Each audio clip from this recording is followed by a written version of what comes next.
Welcome to our channel पढ़ाई hub bye Alpana. आज हम अपना चैप्टर नंबर 3 अकाउंटेंसी का जो कि हम कर रहे थे वैल्यूएशन ऑफ गुडविल। तो वैल्यूएशन ऑफ गुडविल तो ऑलमोस्ट हमारा फिनिश हो चुका है। उसके 3 मेथड से जो कि हम कर चुके हैं। अगर आपने वो नहीं देखे हैं तो पहले आप प्रीवियस वीडियोस देखिए। इसके बाद हमने यहाँ पर पढ़ा था कि गुडविल का ट्रीटमेंट कैसे करेंगे।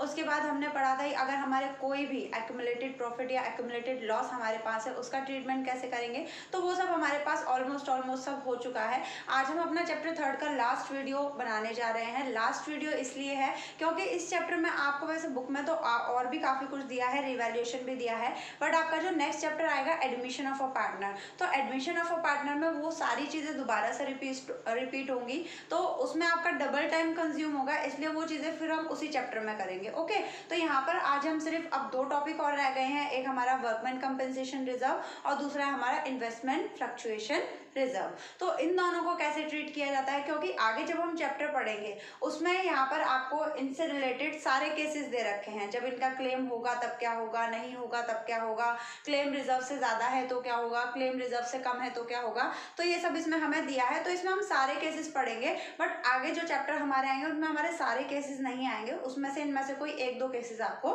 मिलेंगे। तो जब ऑलमोस्ट आप यहाँ पर सारे केसेस इनके बारे में कर चुके होंगे तो आपको वो भी अपने आप आराम से आ जाएंगे। उसके बाद हम देखते हैं, आज हम पढ़ेंगे वर्कमैन कंपेंसेशन रिजर्व और इन्वेस्टमेंट फ्लक्चुएशन रिजर्व। तो पहली बात ये होते क्या है पहले हम वो देख लेते हैं। तो सबसे पहले हमने लिख रखा है workman compensation reserve. Workman compensation reserve क्या होता है? देखिए, वर्कमैन हमें समझ में आ रहा है, वर्कमैन जो एम्प्लॉयज हमारे यहाँ काम करते हैं, अगर बाई चांस ऐसा कोई मिस हैपनिंग उनके साथ हो जाती है वर्किंग आवर्स में, हमारी ऑर्गेनाइजेशन के अंदर जब वो काम कर रहे हैं, कोई ऐसी मिस हैपनिंग हो जाती है, कोई एक्सीडेंट हो जाता है जिसकी वजह से उनको कोई एक्सीडेंट में उनके इंजरी हो जाए या उनका कोई बॉडी पार्ट वो उनको गंवाना पड़े, तो ऐसा अगर कोई मिस हैपनिंग या एक्सीडेंट हो जाता है तो इसके लिए या फिर और भी बहुत सारे रीजन होते हैं, स्ट्राइक्स हैं या फिर और भी बहुत सारी प्रॉब्लम्स होती हैं, उनकी वजह से अगर कोई वर्कमैन कंपेंसेशन हमें मतलब कोई वर्कमैन हमें क्लेम करता है कि भाई हमें ऑर्गेनाइजेशन से इतना पैसा चाहिए, तो उसके लिए हम पहले से ही एक रिजर्व बनाकर चलते हैं, वर्कमैन कंपेंसेशन रिजर्व। अच्छा, वर्कमैन कंपेंसेशन रिजर्व बनाने का ये मतलब नहीं है कि पूरे साल में वर्कमैन कंपेंसेशन क्लेम होगा ही होगा, ऐसा कोई जरूरी नहीं है। हम सिर्फ एक सम ऑफ अमाउंट अपने प्रॉफिट में से निकाल के रख देते हैं कि बाई चांस अगर किसी ने वर्कमैन ने क्लेम किया तो हम इसमें से इस रिजर्व में से उसको वो क्लेम पे कर देंगे। ठीक है, तो ये होता है हमारा वर्कमैन कंपेंसेशन रिजर्व। अब क्या है, अगर कोई क्लेम है तो ठीक है हमने पेमेंट कर दिया, अगर बाई चांस कोई क्लेम नहीं हुआ, ऐसा जरूरी तो नहीं है कि पूरी साल में कोई एक्सीडेंट हो, अगर बाई चांस पूरी साल में आपके यहाँ कोई ऐसी मिस हैपनिंग नहीं होती है या कोई वर्कमैन आपके यहाँ क्लेम नहीं करता है, तो सारा का सारा ये जो वर्कमैन कंपेंसेशन रिजर्व का अमाउंट है ये हम अपने पार्टनर्स के बीच में डिस्ट्रीब्यूट कर देते हैं। क्लियर? उसके बाद अब हम देखते हैं इन्वेस्टमेंट फ्लक्चुएशन रिजर्व। तो इन्वेस्टमेंट फ्लक्चुएशन रिजर्व की अगर हम बात करें तो देखिए, इन्वेस्टमेंट फ्लक्चुएशन, हम मार्केट में जब भी पैसा लगाते हैं, इन्वेस्ट करते हैं, तो ऑब्वियस सी बात है कभी वो पैसा ऊपर होता है कभी नीचे, मतलब कभी उसकी मार्केट वैल्यू बढ़ जाती है कभी उसकी मार्केट वैल्यू कम हो जाती है। तो यहाँ पर अगर हम बात करें जैसे कि अब हमने कहीं पर पैसा लगाया, उसकी मार्केट वैल्यू कम हो गई, अब मार्केट वैल्यू कम हो गई तो हमें और पैसा इन्वेस्ट करना पड़ेगा, है ना। तो उसी पैसे को इन्वेस्ट करने के लिए हम क्या पहले से निकाल कर रखते हैं, इन्वेस्टमेंट फ्लक्चुएशन रिजर्व। ये भी हम अपने प्रॉफिट में ही से ही पहले एक अमाउंट निकाल कर रखते हैं कि बाई चांस अगर हमने जो इन्वेस्टमेंट करी है उसकी मार्केट वैल्यू अगर बाई चांस पूरी साल में कभी कम हो गई, अगर बराबर है या फिर और प्रॉफिट हो गया तो अलग कंडीशन है, वो भी हम देखेंगे, बट अगर बाई चांस हमारे इन्वेस्टमेंट की मार्केट वैल्यू अगर कम होती है तो उसका कंपेंसेशन हम कहाँ से करेंगे, इन्वेस्टमेंट फ्लक्चुएशन रिजर्व से। ये भी अभी हम क्वेश्चन में देखेंगे इसमें हमारे कौन कौन से केसेस होते हैं। तो चलिए इनके न्यूमेरिकल क्वेश्चंस करते हैं, प्रैक्टिकल क्वेश्चन जो आपके बुक्स के पीछे दिए हुए हैं। तो यहाँ पर मैंने एक क्वेश्चन ऑलरेडी लिख रखा है, डीके गोयल का क्वेश्चन नंबर 26, सेशन हमारा 21-22 जो आपकी न्यू एडिशन बुक चल रही है, उसके अकॉर्डिंग वर्कमैन कंपेंसेशन रिजर्व या क्लेम का आपको एक कंप्लीट क्वेश्चन दिया है कि कितने केसेस होते हैं और उनको हम किस तरीके से ट्रीट करते हैं। तो देखते हैं फटाफट यहाँ पर, ए एंड बी दो पार्टनर्स हैं जिनकी प्रॉफिट शेयरिंग रेशियो है 2:3। They decided to share future profit in losses, profit and losses equally from 1 April 2021। उन्होंने क्या कहा कि दो पार्टनर्स हैं जिनकी प्रॉफिट शेयरिंग रेशियो 2:3 है, बट 1 अप्रैल 2021 से उन्होंने कहा कि हम अपनी प्रॉफिट शेयरिंग रेशियो को क्या कर लेंगे, इक्वल कर लेंगे। ठीक है, प्रॉफिट शेयरिंग रेशियो को आप इक्वल कर लोगे, बट रेशियो में चेंज आने से पहले आपके पास अगर कोई भी रिजर्व है, कोई भी प्रॉफिट है, कोई भी लॉस है, तो वो हमें अपने ओल्ड पार्टनर्स के बीच में ओल्ड रेशियो में डिस्ट्रीब्यूट करना पड़ता है। तो बाकी की चीजें तो हमने देख ली थी, अब हम देख लेते हैं वर्कमैन कंपनसेशन रिजर्व। तो इसकी जर्नल एंट्री करेंगे। जर्नल एंट्री में नॉर्मली हमारा जो फॉर्मेट रहता है वही फॉर्मेट रहेगा, डेट, पर्टिकुलर, आपका लेजर फोलियो, उसके बाद आपका डेबिट बैलेंस और क्रेडिट बैलेंस। ठीक है, मैं आपको नॉर्मल एंट्री करके दिखा रही हूँ।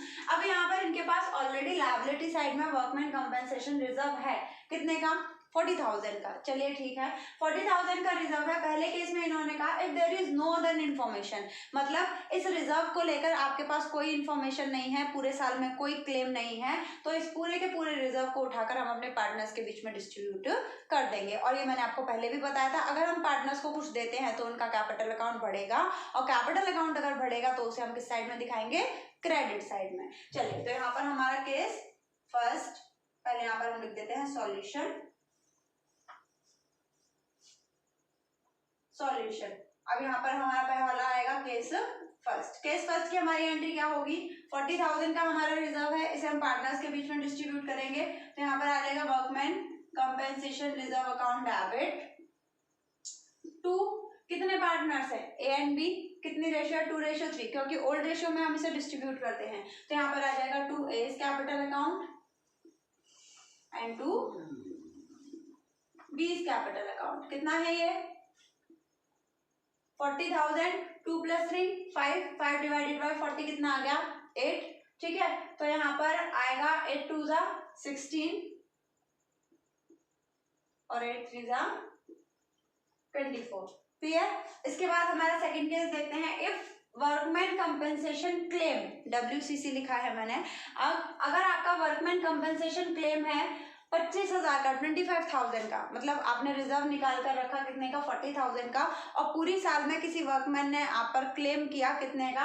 25,000 का। तो भाई ऑब्वियस सी बात है, आपके पास 40,000 रुपीज है, 40,000 में से आप 25 किसको दे देंगे? उस वर्कमैन को दे देंगे जिसने क्लेम किया है। अब बाकी के कितने बचे? बाकी का जो हमारे पास अमाउंट बचा दैट इज नोन एज 15,000। 15,000 हम किसे दे देंगे? अपने पार्टनर्स को। ठीक है, तो वो भी एंट्री फटाफट करते हैं। अब यहाँ पर हमें दे रखा है केस नंबर सेकेंड, तो केस नंबर सेकेंड यहाँ पर वर्कमैन कंपेंसेशन क्लेम कितना है? 25,000। तो एंट्री हो जाएगी workman compensation reserve account debit to provision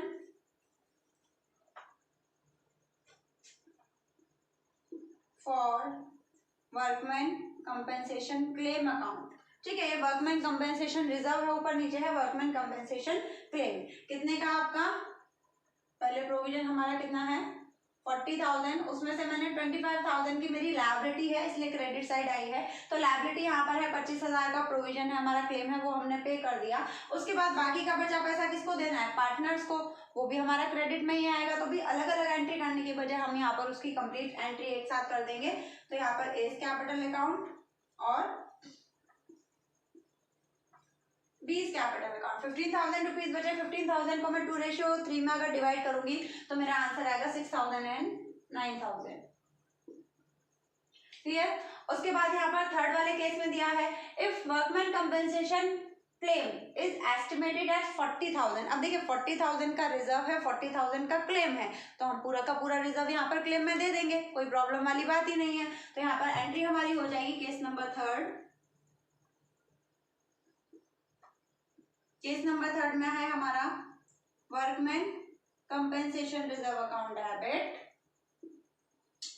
to provision for workman compensation claim account. भाई जितना रिजर्व था उतना क्लेम हो गया, तो हमने पूरा का पूरा पैसा उठाकर दे दिया। पार्टनर्स के लिए कुछ नहीं बचा तो पार्टनर्स को कुछ भी नहीं देंगे। इसके बाद आता है हमारा if workman compensation claim is estimated at 50,000। अभी देखिए कम वाली कंडीशन भी हमने देख ली, बराबर वाली भी देख ली, अब देखते हैं ज्यादा वाली कंडीशन। यहाँ पर आपके पास रिजर्व है सिर्फ 40,000 का और क्लेम है 50,000 का, तो 40,000 तो पहले आप रिजर्व में से देंगे, ठीक है। और 10,000 कहाँ से देंगे? 10,000 देंगे आप कंपनी के पास से। अब कंपनी अगर कोई पैसा देती है तो वो उसका खर्चा है, और यहाँ पर आपके अब जो भी क्वेश्चन स्टार्ट होंगे इसमें आपके खर्चे और नुकसान, मतलब जो भी एक्सपेंस और लॉसेस जो भी आपके होंगे, प्रॉफिट, तो वो सब रिकॉर्ड किए जाते हैं रीवैल्यूएशन अकाउंट में। रीवैल्यूएशन अकाउंट आपका एक नॉमिनल अकाउंट होता है जिसमें सारे खर्चे और लॉसेस आपके डाले जाते हैं डेबिट साइड में, और सारी इनकम और प्रॉफिट डाले जाते हैं हमारे क्रेडिट साइड में। क्लियर? अब देखिए यहाँ पर 40,000 रुपीज तो आप दे देंगे वर्कमैन कंपेंसेशन रिजर्व में से, तो चलिए देते हैं case number 4, workman compensation reserve account debit, revaluation account debit 40,000, 10,000 to provision for workman compensation claim account। अब देखिए यहाँ पर मैंने ये एंट्री एक बार समझ लेते हैं। वर्कमैन कंपेंसेशन रिजर्व मेरे पास था 40,000 का, और मुझे क्लेम कितने का देना है भाई? 50,000 का। तो फर्म अब 10,000 रुपीज कहाँ से लाएगी भाई? उसे फर्म में से देने पड़ेंगे, फर्म का खर्चा है, और फर्म का खर्चा किस साइड लिखा जाता है? Debit side. अब यहाँ पर जो भी आपके खर्चे और जो भी आपके इनकम होगी वो हम पहले रिवैल्यूएशन में शो करेंगे, उसके बाद पार्टनर्स को देंगे। ठीक है, तो यहाँ पर मेरा लॉस हुआ कितने का? 10,000 का। किसमें मैंने शो किया? रिवैल्यूएशन अकाउंट में, डेबिट साइड, वो हम सबको अंडरस्टूड है। जितनी भी प्रॉफिट और debit all the expenses and losses and credit all the income and gain. Clear? अब देखिए एक बात बताइए, यहाँ पर जब हमें पैसा बच रहा था, ये देखिए 40 में से मैंने 25 दे दिए, जो पैसा बचा वो मैंने पार्टनर्स को दे दिया। अब आप एक बात बताइए, जब यहाँ पर पैसा बचा था तो पार्टनर्स को दिया, अब पैसा एक्स्ट्रा खर्च हो रहा है तो वो लॉस भी किसको दिया जाएगा भाई? पार्टनर्स को दिया जाएगा। सिंपल सी बात है। यहाँ पर 40,000 का तो हिसाब किताब हमारे पास है कि 40,000 का रिजर्व था। अब ये 10,000 कहाँ से लाए? 10,000 रुपीज पहले तो हमने लॉस में डाले अपने रिवैल्यूएशन अकाउंट में। अब ये 10,000 रुपीज हम कहाँ पर ट्रांसफर कर देंगे? पार्टनर्स के कैपिटल अकाउंट में। बिकॉज ये लॉस है, तो जब भी हम अपने पार्टनर्स को लॉस देते हैं उनका कैपिटल अकाउंट क्या हो जाता है? डेबिट। तो यहाँ पर हम एंट्री करेंगे। इसी की दूसरी एंट्री होगी, ये है आपकी ए और ये आपकी बी एंट्री। यहाँ पर रिवैल्यूएशन अकाउंट हमारा कितने का है? 10,000 का। और जब हम पार्टनर्स को कोई लॉस देते हैं तो उनका कैपिटल अकाउंट क्या होता है? डेबिट। तो यहाँ पर हम एंट्री कर देंगे A's capital account debit, B's capital account debit to revaluation account. ठीक है, कितना है? 10,000। 10,000 को अगर मैं डिवाइड करूं 2:3 में तो आंसर आ जाएगा 4,000 एंड 6,000। क्लियर? तो ये था हमारा workman compensation reserve. Workman compensation reserve के बाद अभी हम करेंगे अपना इन्वेस्टमेंट फ्लक्चुएशन रिजर्व, अपना नेक्स्ट क्वेश्चन। ओके, तो आप चाहें तो जब तक इसका स्क्रीनशॉट ले सकते हैं।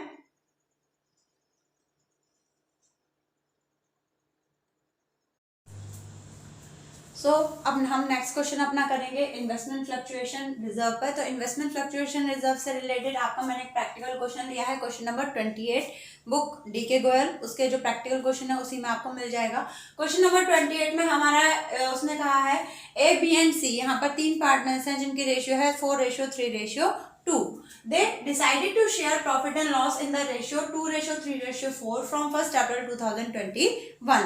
यहाँ पर क्या है, वो 2021 से अपनी रेशियो को चेंज करना चाह रहे हैं। तो ऑब्वियस सी बात है, जब उन्हें रेशियो चेंज करनी है तो उस रेशियो के चेंज करने से पहले उनके पास जो भी रिजर्व है वो उन्हें डिस्ट्रीब्यूट आपस में करना पड़ेगा। तो अलग अलग कौन से केसेस है उनको हम किस तरीके से डिस्ट्रीब्यूट करते हैं वो फटाफट देख लेते हैं। सबसे पहले हमें दे रखा है इन्वेस्टमेंट फ्लक्चुएशन रिजर्व। आपको इस तरीके से बैलेंस शीट दी रखी होगी लास्ट ईयर की, उसमें इन्वेस्टमेंट फ्लक्चुएशन रिजर्व आपके पास है 54,000 का, और यहाँ पर इन्वेस्टमेंट आपको दे रखी है 6 लाख की। तो देखिए यहाँ पर हमें 6 लाख से कुछ नहीं करना, हम जो भी एडजस्टमेंट करेंगे इन्वेस्टमेंट फ्लक्चुएशन रिजर्व का करेंगे। क्लियर? तो फिर ये हमें 6 लाख क्यों दिया है? ये 6 लाख हमें इसलिए दिया है ताकि हम अपने यहाँ जो इन्वेस्टमेंट की मार्केट वैल्यू से कंपेयर कर सके कि हमारी इन्वेस्टमेंट की मार्केट वैल्यू पहले से कम हुई है या पहले से ज्यादा हुई है। क्लियर? एडजस्टमेंट हम सिर्फ किसका करेंगे? इन्वेस्टमेंट फ्लक्चुएशन रिजर्व का। तो देखते हैं सबसे पहले फटाफट नो इन्फॉर्मेशन। अगर मुझे इन्वेस्टमेंट फ्लक्चुएशन रिजर्व तो दिया है बट मुझे इसकी इन्वेस्टमेंट की मार्केट वैल्यू के बारे में कोई इन्फॉर्मेशन नहीं दी, तो हम ये मान लेते हैं कि इसकी वैल्यू पहले भी 6 लाख थी और आज भी 6 लाख है। तो ये 54,000 रुपीज मेरे पास बच गए, क्योंकि भाई जब इन्वेस्टमेंट के में कम ज्यादा कुछ हुआ ही नहीं तो इनका यूज भी नहीं हुआ। तो ये सारा का सारा पैसा उठाकर हमने किसको दे दिया? अपने पार्टनर्स को दे दिया। कौन सी रेशियो में? ओल्ड रेशियो में। तो यहाँ पर केस फर्स्ट की एंट्री हम लिख देंगे solution case first. Case first में इसने कहा है नो इन्फॉर्मेशन, हमें कोई इन्फॉर्मेशन नहीं दी तो ठीक है। यहाँ पर हम कर देंगे investment fluctuation reserve account debit. यहाँ पर मैंने इसे 2 पार्ट्स में इसलिए कर दिया है क्योंकि हो सकता है इसकी ये एक बार में नहीं आए, तो यहाँ पर आपका एक क्वेश्चन प्रॉपर एक बार में आ जाएगा। हम हाफ हाफ में कर लेंगे। Investment fluctuation reserve account debit to, आप किस किस को देना है? पार्टनर्स को देना है, क्योंकि पार्टनर्स को जब भी हम कोई पॉजिटिव अमाउंट देते हैं तो उनका कैपिटल अकाउंट क्या होता है? क्रेडिट होता है। तो यहाँ पर आ जाएगा A is capital account, B is capital account and C is capital account. Clear? हमारा इन्वेस्टमेंट फ्लक्चुएशन रिजर्व कितने का है? 54,000 का। तो 54,000 का इन्वेस्टमेंट फ्लक्चुएशन रिजर्व। उसके बाद 54,000 को अगर मैं डिवाइड करूं 4 + 3 + 2, 54,000 divided by 9, so it is known as 6। ठीक है? तो 4 6 है, यहाँ पर कितना हो गया आपका? 24। उसके बाद 6 3 18 एंड 6 2 12। प्लस करके देख लेंगे, हमारा टोटल अमाउंट इतना ही आना चाहिए, 24 + 18 + 12। ठीक है, ठीक। इसके बाद हम करेंगे सेकंड वाला case. Market value of investment is 6 lakh.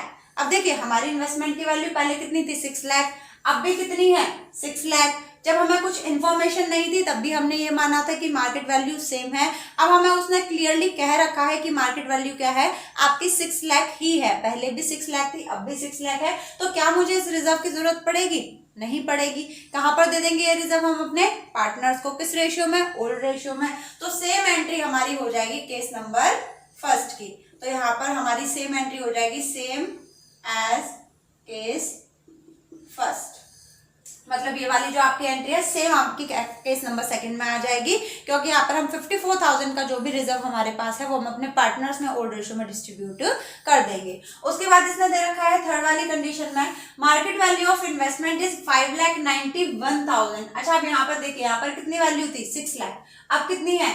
5,91,000। अब 5,91,000 अगर आपकी कोई वैल्यू रह गई है, दैट मीन्स कितने की कमी हुई? 9,000 की। आई थिंक 9,000 की, यस, 9,000 की कमी हुई। तो 9,000 की कमी हम कहाँ से पूरी करेंगे? यहाँ से। ठीक है, तो पहले यहाँ पर एंट्री लिखते हैं हम केस नंबर थर्ड। यहाँ पर सबसे पहले इन्वेस्टमेंट फ्लक्चुएशन रिजर्व हमारे पास कितने का है? हमारे पास इन्वेस्टमेंट फ्लक्चुएशन रिजर्व है 54,000 का, जिसमें से मुझे इन्वेस्टमेंट में अब और कितने रुपए लगाने हैं, क्योंकि उसकी वैल्यू सिर्फ 5,91,000 है। तो अब मुझे 9,000 रुपीज और लगाने पड़ेंगे। तो यहाँ पर हम लिखेंगे to investment account. To investment account कितना? 9,000। अब 54,000 में से 9,000 क्या हो गए? इन्वेस्टमेंट में लग गए। तो अब हमारे पास या कंपनी के पास कितने रुपए बचे? 54,000 में से 9,000 हमने इन्वेस्टमेंट में लगा दिए। अभी भी मेरे पास 45,000 रुपीज बचे हुए हैं। 45,000 रुपीज बचे हुए हैं तो हम किसको दे देंगे? अपने पार्टनर्स को। तो यहाँ पर हम 45,000 रुपीज को डिस्ट्रीब्यूट कर देंगे 4:3:2 में। तो यहाँ पर इसको करेंगे to A capital account, to B capital account and to C's capital account। 45,000 यहाँ पर लिख देती हूँ, 45,000 divided by 9 is equal to 5। तो यहाँ पर आ जाएगा 4 5 20। उसके बाद 5 3 15 एंड 5 2 10। क्लियर? ये भी डिस्ट्रीब्यूट हो गया। चलिए, हमारा केस नंबर थर्ड भी कंप्लीट। अब आ जाते हैं केस नंबर 4 पे। केस नंबर 4 में उसने हमसे कहा है market value of investment is 5,28,000। अब यहाँ पर अगर हम बात करें कि ये है 6 लाख, हमारी वैल्यू कितनी रह गई? 5,28,000। अच्छा, दोनों में अगर डिफरेंस अगर हम कहें तो दोनों में डिफरेंस कितने का आया? अप्रोक्स यहाँ पर डिफरेंस आ गया हमारा 72। 72,000 का डिफरेंस आ रहा है। मतलब मुझे इन्वेस्टमेंट में मेरी जो मार्केट की इन्वेस्टमेंट की जो मार्केट वैल्यू है वो 5,28,000 है, और उसे 6 लाख तक करने के लिए मुझे 72,000 रुपीज और लगाने पड़ेंगे। अच्छा, मुझे यहाँ पर 72,000 रुपीज लगाने, बट मेरे पास अमाउंट है कितना, सिर्फ 54,000। चलिए तो पहले तो 54,000 देखते हैं। अब यहाँ पर मुझे लगाने कितने हैं, 72,000। मेरे पास अमाउंट कितना है, 54,000। और कंपनी को फिर और कितने अपनी तरफ से पैसे लगाने हैं, आई थिंक ये आपका आ जाएगा 18,000। ठीक, आपको कहीं पर पैसा लगाना है कितना, 72,000। 72,000 में से आपके पास है 54,000, तो कंपनी अपने पास से अब और कितना पैसा लगाएगी, 18,000। अब यहाँ पर ये जो 18,000 रुपीज कंपनी अपने पास से अमाउंट लगाएगी, तो वो कंपनी का क्या है, खर्चा, और खर्चा रिवैल्यूएशन अकाउंट में किस साइड जाता है, डेबिट साइड। ठीक है, तो चलिए पहले इसकी हम एंट्री करते हैं। Case number 4, investment fluctuation reserve account debit, कितने का, 54,000। ठीक है, बट मुझे अमाउंट लगाना कितना है इन्वेस्टमेंट में, 72,000। तो यहां पर हम लिखेंगे टू इन्वेस्टमेंट अकाउंट 72,000। भाई दोनों में डिफरेंस आ रहा है, मेरी डेबिट और क्रेडिट साइड बराबर होनी चाहिए। तो फर्म के पास सिर्फ 54,000 रुपीज है, वो अपने पास से 18,000 रुपीज और लगाएगी, और वो उस खर्चे को कहां पर डालेगी, रिवैल्यूएशन अकाउंट में, किस साइड में, डेबिट साइड में। तो यहाँ पर हम लिख देंगे रिवैल्यूएशन अकाउंट डेबिट, कितने से, 18,000 से हो गया, 54 प्लस 18 72। ठीक है, अब यहाँ पर ये तो हो गई हमारी एक एंट्री। भाई जब पैसा बच रहा था, वही बात, जब पैसा बच रहा था तो हम पार्टनर्स को दे रहे थे। अब अगर फर्म का खर्चा हो रहा है, क्योंकि फर्म के पास 54,000 रुपीज तो थे, वो उसने एडजस्ट कर लिए, फर्म के पास अब और कितना खर्चा हो रहा है, 18,000 रुपीज का और खर्चा हो रहा है। तो ये 80,000 रुपीज का खर्चा कौन बियर करेगा, हमारे पार्टनर्स। पार्टनर्स को हम जब भी कोई लॉस देते हैं या कोई माइनस अमाउंट देते हैं, तो वो कहाँ पर जाता है, पार्टनर के कैपिटल अकाउंट में, डेबिट साइड। तो एंट्री कर देंगे। इस केस 4 की 2 एंट्री होंगी, ये है ए और ये है बी। तो A is capital account debit, B is capital account debit,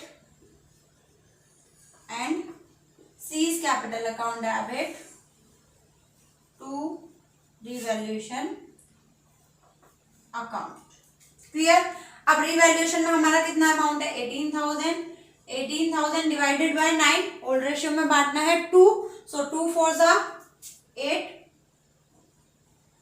2 3 जा 6 एंड 2 2 जा 4। ये हमारी एंट्री हो गई। केस नंबर 4 हमारा खत्म। अब हमारा आता है केस नंबर 5।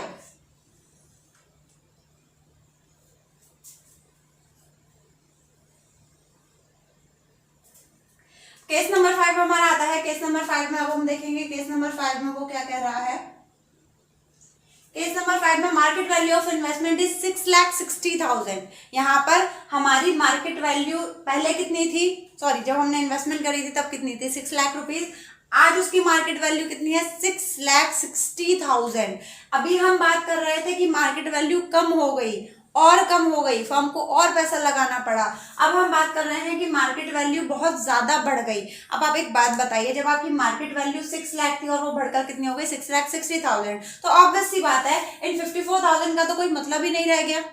भाई इनका तो आपको यूटिलाइजेशन ही नहीं है, क्योंकि आपकी जो इन्वेस्टमेंट की मार्केट वैल्यू थी वो पहले से और ज्यादा बढ़ गई। तो पहले तो हम इन 54,000 रुपीज को अपने पार्टनर्स में डिस्ट्रीब्यूट करेंगे, बाद में प्रॉफिट को देखेंगे, पहले इसका हिसाब किताब करेंगे। तो पहले इसका हिसाब किताब करेंगे। सेम हमारा केस फर्स्ट वाली एंट्री होगी, तो यहाँ पर 3 एंट्री होंगी।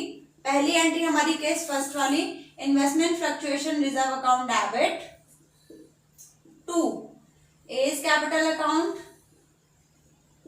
B is capital account and C is capital account। ठीक है, प्रॉपर यही एंट्री होगी। 54,000, उसके बाद 24,000, 18,000 एंड 12,000। क्लियर।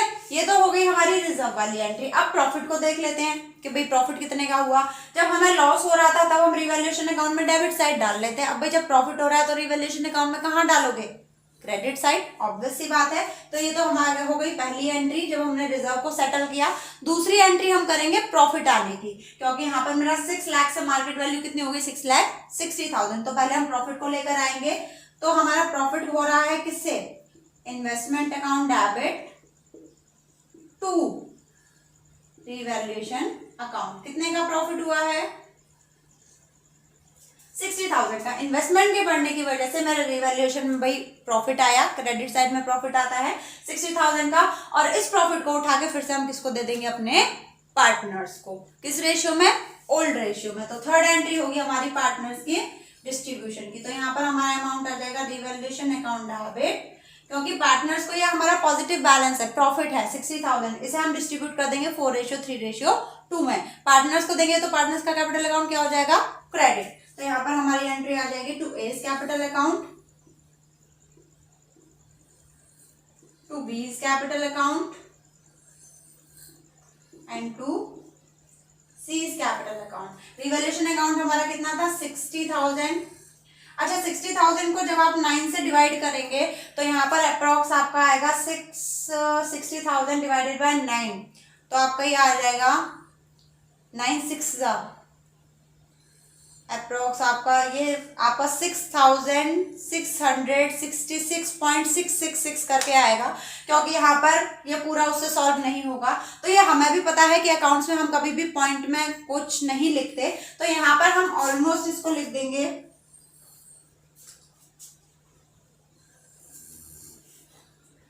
यहाँ पर 66 कितना है 1 2 3 4, तो ये आपका आएगा 6,666.66 कुछ इस तरीके से आएगा। ठीक है, तो यहाँ पर हम इस 0.6 की जगह से 7 कर देंगे 0.7। अब इसको कर देंगे इंटू 4, तो इसको इंटू 4 करेंगे तो वो भी आपका पॉइंट में आएगा, बट हम पॉइंट में नहीं लिखेंगे। अगर पॉइंट के आगे आपका 5 या 5 से ज्यादा डिजिट आती है तो हम एक पॉइंट से पहले जो नंबर है उसे एक नंबर बढ़ा देंगे।